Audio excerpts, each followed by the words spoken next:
My great listeners, welcome back to another episode of our podcast, where language isn't just an academic subject, it's a heartbeat, a memory, a power. And today we're going to speak about something that many people never even think about when they learn a language. Not grammar, not vocabulary, not pronunciation. Get ready with this one. But politics, power, and laws. Today's episode is titled The Politics of Language: Why Some Languages Thrive While Others Disappear. And I want to begin with a simple truth. Every 2 weeks, a language dies. It sleeps into silence. Its last speaker takes their final breath. And with them go songs, lullabies, jokes, stories, recipes, myths, prayers, all of it gone. And yet, other languages grow. They expand. And at a certain point, they dominate. They're funded, taught, advertised, published. They're labeled as useful, global, or even modern. But why is that? Why do some languages flourish while others fade into extinction? Today we're going to explore that question, not just through facts, but through history, through power, through pain as well. Because behind every thriving language, there is usually a story of power. And behind every dying one, there is usually a story of oppression. So, as I always say, get yourself comfortable, grab a coffee, and let's get started.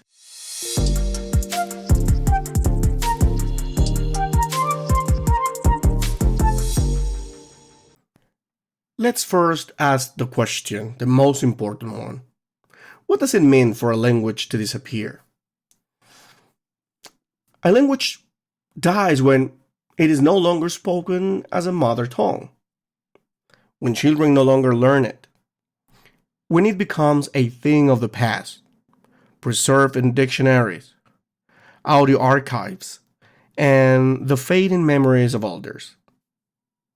Today, there are about 7,000 languages spoken around the world, but over 40% of them are endangered. That's nearly 3,000 languages at risk. And when a language dies, it's not just the words that vanish. It's a worldview, a way of understanding nature, time, space, kinship. It's a way of describing colors that no longer exist. Also a way of relating to the divine, loving, grieving, or just being. Languages are more than communication, they're cosmologies. So how did we get here? Why are so many languages disappearing while others dominate? Let's travel back in time. Throughout history, language has always been tied to power. Empires rise, and their language spreads. Think of Latin under the Roman Empire, Arabic under Islamic caliphates, Spanish and Portuguese across Latin America, English across continents during British colonization, French in West Africa, Russian across Central Asia, Mandarin in Tibet and Xinjiang. Language becomes a tool of control, not just through military force, but through education, media, religion, and administration. In many colonized nations, native children were sent to school where their mother tongues were forbidden. If they spoke their own language, they were punished, hate, shamed, or silenced. They were told, "Your language is backwards, primitive, uncivilized." And so a generation grew up afraid of their own voice. A generation learned to speak the colonizer's language for survival.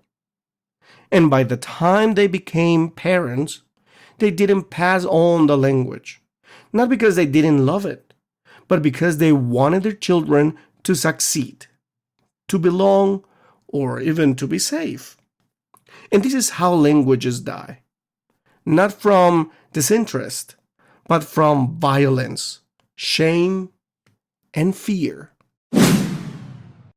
Now, let's talk about linguistic imperialism, a term coined by scholar Robert Philipson. It refers to the idea that the language is imposed, usually alongside economic, cultural, or military dominance, over others. The idea that English is better, that Spanish is modern, that French is sophisticated, that local languages are dialects, slang, unclean. This isn't accidental, it's political. Governments make decisions about which languages are taught in schools, which are used in courts, which appears on passports, road signs, official documents, and so and so. Children grow up believing that only some languages matter. The rest, they stay at home, in whispers, in lullabies, until they fade. Let me tell you a story. In New Zealand, the Maori language, Te Reo Maori, was nearly lost. For decades, children were beaten for speaking it in school. By the 1980s, it was spoken fluently by less than 5% of Maori youth. But something changed. Communities rose.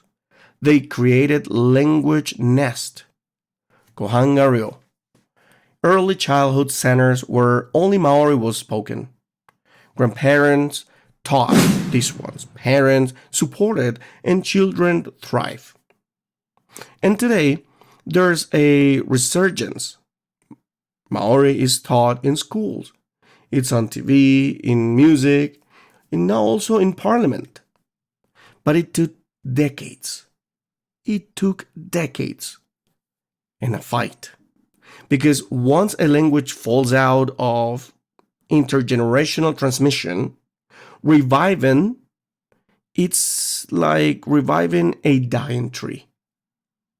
You need sun, soil, water, time, and above all, love. And this episode is sponsored by Broad Club Languages at MikeEnglishOnline.com, where learning has no limits. Are you ready to take your language skills, teaching career, or professional growth to the next level? Whether you're looking to master a new language, prepare for international exams, or enhance your teaching expertise, Broad Club Languages is here to help. At MikeEnglishOnline.com, we offer language learning for all levels and ages: English, Spanish, Portuguese, Russian, and more. English for specific purposes: business, academic, travel, and professional communication. International exams preparation: IELTS, TOEFL, CEFR, and beyond. But that's not all. If you're an educator, trainer, or aspiring teacher, we also provide workshops and seminars on pedagogy, educational psychology, motivation, classroom strategies, and innovative teaching techniques. Teacher training programs to help you stay ahead in the ever-evolving world of education. Expert insights on language acquisition, student engagement, and modern teaching methodologies. At Broad Club Languages, we don't just teach, we empower, inspire, and transform. Whether you're a student, a teacher, or a professional, we help you unlock opportunities, competence, and success. Visit MikeEnglishOnline.com today and start your journey toward mastery, because learning is a lifelong adventure, and we're here to guide you every step of the way. Ready to level up? Click the link in the description and join Broad Club Languages today. Now, let's bring it closer. Think of the language in your country that are rarely taught in schools, that don't appear in official documents, that are treated as accent or broken. Think of the jokes people make about them, the way people correct them, the way job interviews privilege neutral or standard speakers. Language discrimination is often invisible, but it's real, and it's tied to class, to race, geography, and yes, to trauma. What do you think about this one? Talking about languages has also been part of talking of like a horror movie, right? Because when people are forced to abandon their native tongue, when they're told that their language is less, they often start to believe in it, even if they don't want to. And that's the deepest wound. When language death isn't just linguistic, it's emotional, spiritual, it's ancestral. But there's hope, and there's always hope, because around the world, language revitalization movements are rising. People are recording elders, creating apps, writing poetry, translating even sacred text, opening immersion schools in Hawaii, for example, in the Basque country, in Wales, in Ainu communities in Japan, in indigenous nations across Canada, Australia, and the US, also in South America, in Peru, in Ecuador, in Colombia, in part of Brazil as well. Same situation happens in Chile. People are refusing to let their languages die, even if it means being the only one in their village still speaking. Even if it means learning from audio archives. Even if it means teaching their baby a language they themselves only learned at 30. Because language isn't just about fluency, it's about dignity, identity. It's about being seen. So, what can you do? Even if you're not a linguist, even if you only speak one language, you can support content in endangered languages. Be mindful of how you speak about accents. Learn a few phrases in a local or indigenous language. Follow and share the work of language activists. Respect people's mother tongue, even if they don't sound like yours. Because linguistic justice is about more than preservation. It's about healing. It's about making space. It's about saying your words matter, your stories matter, and your voice belongs.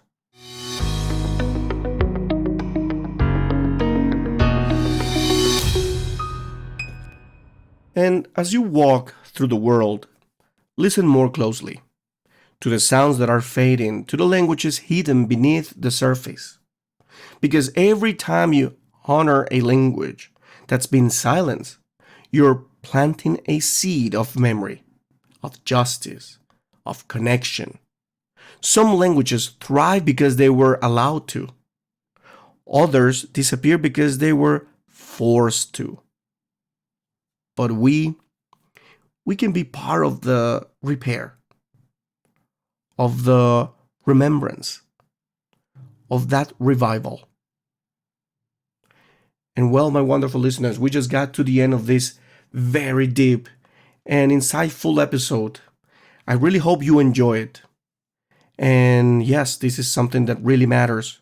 It's something that is going on right now. It's happening while I speak. What do you think about this episode? What are your thoughts about this issue with the languages? Please share in the comments. Let me know what your thoughts are. Let's be respectful with the language of others. And as I always say, keep speaking, keep exploring, and keep growing. But not just in language, but in love.